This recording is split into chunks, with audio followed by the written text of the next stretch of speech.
Hello, hey guys! Magandang hapon sa inyong lahat. I am Chirgas Mamasgali Channel, a faith leader, also a tarot reader. So ngayong hapon na to, talakayin natin ang mga magaganap, no? This is something a special pasilip, no? Para sa ating, subukan natin to ha. Si, former President Rodrigo Roa Duterte. Alamin natin, no? Ano ang mahagilap sa ating dating president mo, no, na si Tatay Diggs, no, sa ating Tatay Digong. Alamin natin, no, anong ating mahagilap sa kanya. So guys, this is something entertainment purposes only. At the same time, this is something pawang gabay ha. Alamin natin ang mga kaganapan sa buhay niya ang ating mahagilap. Ano pa ang mangyayari sa mga susunod na eksena sa kanya. Let's see. Let's find out. Angels Purples give me information po. Ano kang sabihin sa kanya ng ating mga gabay? Angels Purples give me information po. Alamin po natin. No, there's a King of Cups, no? Because this is something as rank card na very devoted, no? At talagang supportive tong tao na to. Na talagang pagdating sa family, mapagmahal naman daw, no? Sa ang ating Tatay Diggs. And because there's a rank card niya with confidence, so talagang malakas ang loob niya. Na matapang siya. Then of course, let's see. And this something the word. Talagang mayroon talagang the word, no? Talagang pinapakita dito na nasa ibang bansa siya. No? Talagang ipinabahagi dito na yun nandun siya. Kasi kapag pag lumabas kasi yung the word, maaaring nagtatrabaho ba sa ibang bansa o maaaring kami kaugnayan sa ibang bansa, ganon. Pero there's a possible na maaaring yun nga, nasa ibang bansa kasi siya. And there's something the moon card, revelation. May mga bagay din na marireveal sa kanya. Na may mga bagay na matutuklasan tungkol sa kanya dito. Let's see. No, and of course, let's see what is the ritual messages. So, there's a page of one. So, there's something, balita, no? Mayroong balita o plano na kaugnay tungkol sa kanya dito. No, may mga plano o may mga bagay na nakatago dito na maaring mabulgar, ganon. Now, let's see. And this is a Knight of Wands. So, ayun nga, nakakulong talaga siya. Nakita niyo yan? Na talagang magtsatsaga siya doon. Nagpapatuloy siya sa kanyang ginagawa. And of course, sumasakit ang kanyang ulo. No, talagang yung ulo ang kanyang sumasakit, no? Let's see. Let's see what is additional messages. Why the King of Cups, of course, represent what? Now, there's something with the Seven of Pentacles. So, there's a harvest time. So, ano man yung bagay na kanyang ginawa, aanihin niya talaga to with the Seven of Pentacles. Harvest time. So, kung ano man yung bagay na kanyang ginawa, good or bad, no, talagang there's something na maaring may balik talaga. And of course, there's the Eight of Pentacles na mag-focus siya sa kanyang mag-focus siya sa sarili niya. Then, of course, kumbaga, mayroon siya ditong bagay na pinoproteksyonan. No? May pinoproteksyonan dito, kailangan niya lang lakasan ng loob niya. Parang may bagay na meron nag-sink in sa akin na maaaring natatakot siya about dito sa anak niya. No? Sa mga anak niya. No? Let's see. Pag lumabas dito yung Knight of Swords, Nine of Swords dito. No? Ibig sabihin talaga meron siyang bagay na iniisip. No? Tungkol sa kanyang mga anak. What is the world?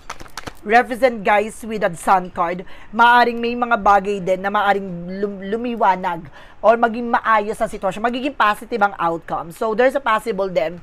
Now, after this situations, now, once na magkaroon ng mga mag-clear na pwede talaga, may possible din na makalaya siya dito. Baka ma-approve din na makaalis siya o makauwi. And of course, there's a Nine of Pentacles na maging secure lang siya. No? Ano man yung bagay na meron dito. O maaring meron ditong revelasyon na maaring iniingatan talaga. No? Pinapangalagaan. Merong lihim or merong sikretong iniingatan. What is the Page of Wands? So, there's a Death card. Oh! May plano about sa Death card. No? Oh my God, nakakatakot tong Death card na to, ha? No, ibig sabihin nito, maaring may balita na ayoko talaga na negative. No, pero nasa-sense ko dito, mag-ingat siya kasi yung kalusugan niya hindi nagfi-fail na siya. No, mag-ingat siya. Na-request sinasabi dito with the Death card, there's a double meaning kasi yung Death card eh. No? Gusto ko i-clarify muna bago ako mag-proceed dito. Oh my God, nakakatakot yung Death card talaga. Na-represent with the Queen of Swords. Okay, there's a communication. So, meron talaga dito na may magandang balita na bago, oh my God, no, makakaano talaga siya. Nakakauwi siya, pero I feel something oh my God, ayoko sabihin eh. Na, pero, ganun na siya, no? Baka makauwi siya Shaggy. No, babae yung mag-ano sa kanya, magre-release. Babae. No, with the Queen of Swords. No, may balita tungkol doon na maaring magdala ng pagpapauwi sa kanya.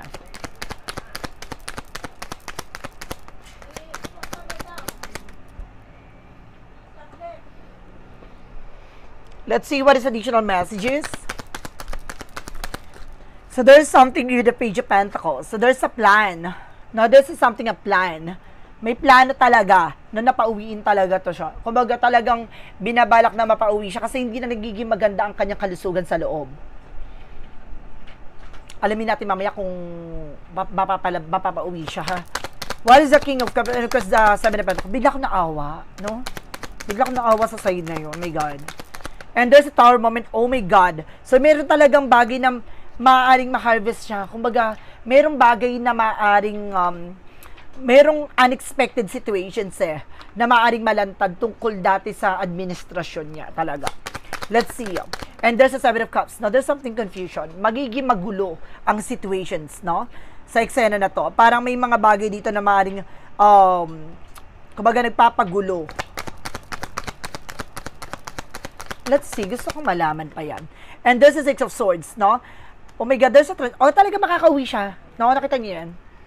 Na makakauwi siya dito. Na talagang may iuwi siya. Let's see what is additional messages. There's a Seven of Swords, there's sneakiness or cheating, lying. So, meron talaga ditong, kumbaga, nagsisinungaling behind the scenes. So, may mga bagay dito na maaring may revelasyon na malantad tungkol sa iniingatan, no, na bagay. Na maaring may tungkol sa cheating, lying.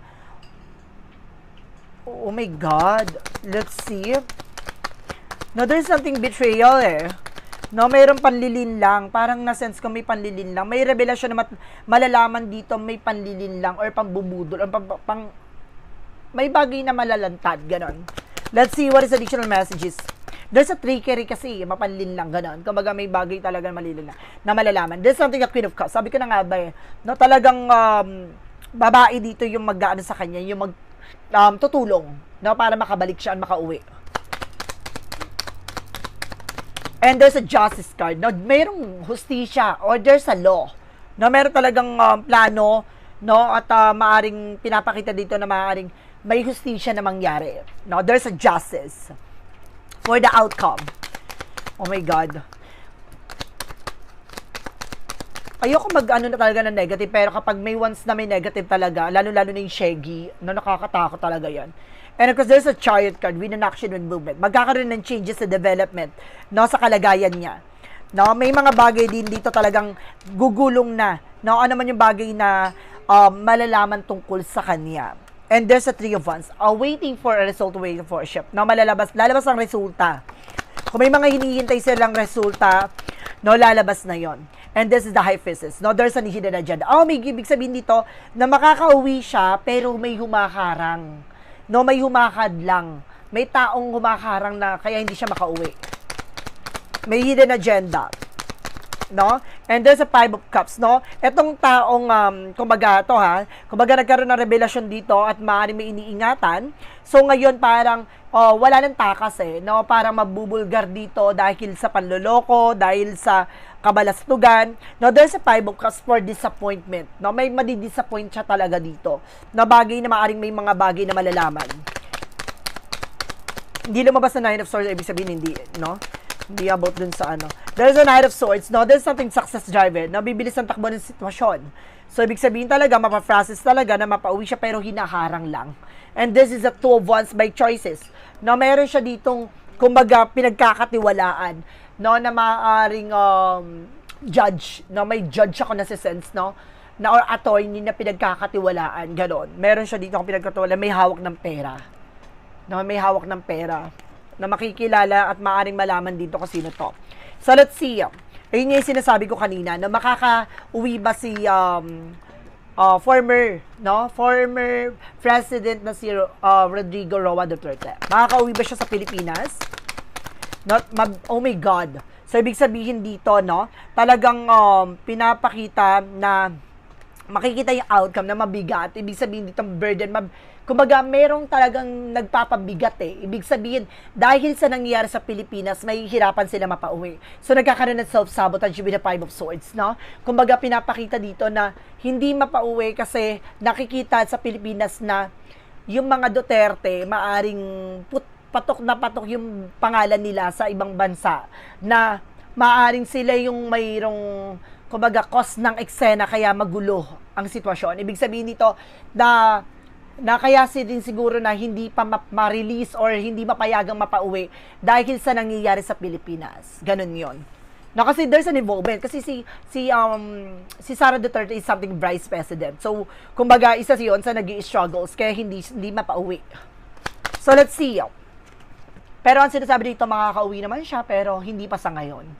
So let's see what is additional messages. No, ano man yung mga bagay na malalaman pa natin sa kanya? Ano man yung mga bagay na malalaman pa sa kanya dito?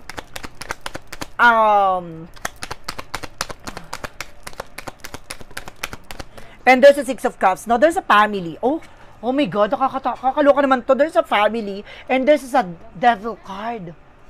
Oh my God, kaloka yun ha. And there's a Four of Cups, no? Kumbaga may mga bagay dito na hindi matanggap, no? Pagdating sa pamilya nila, no? No, there's a devil card eh. I don't like that. Na talagang pinapakita na may devil energy, demonic, no? Ang kanyang, kumbaga, plano or yung mga anak niya, baka may mga planong hindi magaganda. So, oh my goodness. Let's see, gusto ko i-clarify to. What is a devil card? No, sabi ko na nga, but there's a third party, say, no, there's a magician. So, there's a, oh my God. So, ibig sabihin talaga, no, kumbaga, very controlling sila with a magician. And the Three of Cups, something na, kumbaga, nagtutulong-tulong sila dito, no, ng kanyang mga, yung mga anak niya nagtutulong-tulong dito, no. Oh my God. No, may mga bagay din na hindi matanggap. I don't know kung ano hindi matanggap. Let's see. And this is the Queen of Wands. No, hindi matanggap na about dito. There's the Queen of... Gusto nila mapaupo, no? Hindi nila matanggap na hindi pa mapaupo, no? Kumbaga, ngayon, kailangan mo na mag-focus nila sa family. Kasi ang nangyayari kasi dito, no? Kumbaga,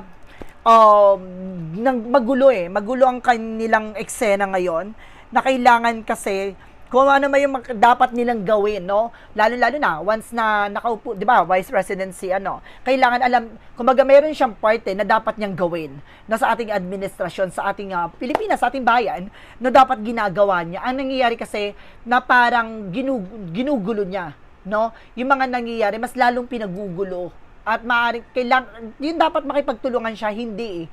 Kumbaga, nagiging part pa siya ng parang panggulo, ganon. So, dito yung sinasabi dyan. And there's an Ace of Pentacles, no? Kasi may tungkol sa malaking pera eh. Oh, there's a possible with the Ace of Pentacles. Now, let's see what is the additional messages tayo from Shadow Work of Vision What. Walang gaanong questions kaya medyo magiging ano lang to ha. And there's a shadow. Ayaw kasi magtanong, baka sabihin, bias ka, ganito, ganyan. O, diba? Kumbaga itong reading na to, something neutral ha. Hindi ako bias dito. Gusto ko lang i-share din tong information na kung makakalabas siya, pero hindi pa sa ngayon kasi may humahadlang. No, there's a have courage. No, there's a something vulnerability. So, napanghihinaan siya ng loob. Stop hiding. Show up and let yourself be seen. So, ibig sabihin, may mga bagay talaga na tinatago niya. No, maaring yung nararamdaman niya or yung may bagay siyang itinatago na maaring niya, isa sa bagay na yun na parang napanghihinaan siya. Let's see what is the clarifying for a life situation. And there's something peak reach. Ay, alam ko guys dito, parang tinatago niya sa mga anak niya na kung ano yung nararamdaman niya. Tinatago niya.